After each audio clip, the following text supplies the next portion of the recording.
This is a short video tutorial to help show the site requirements for a standard setup as recommended by the manufacturer. Everything that we're about to show you should be arranged ahead of any machine installation to avoid any aborted installs.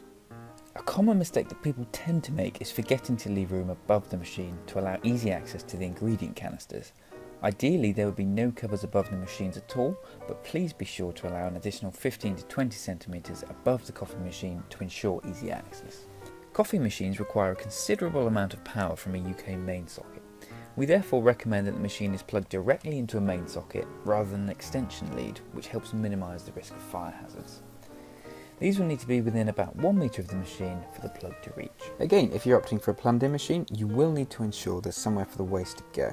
The most suitable option would be to have a setup similar to what a dishwasher requires. A standard 30 to 40mm waste trap drain should be in place and located within 1 metre of the machine. If this isn't something that can be easily arranged, there are ways around it. For example, the machine can be set up to accommodate an under-machine waste collection. This would require space under the counter to house a jerry can that would simply need to be emptied periodically.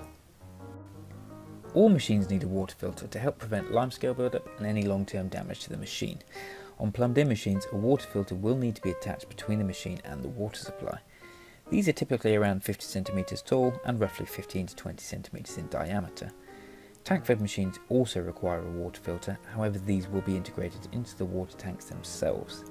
Please just remember that the machines normally need to be told when their filters have been replaced. Follow your machine's on-screen instructions, otherwise it may continue to remind you that it needs replacing. We supply replacement filters for all of our coffee machines, so feel free to get in touch if you think you need a new one. If you're having a plumbed-in machine, a water supply will need to be located within 1 metre of the machine. There may be opportunities to use extending flexi pipes to bridge any gaps, but this can't be guaranteed, so please consider having extra on site yourself if necessary. The pipe itself should be 15mm with a male 3/4 inch stop tap.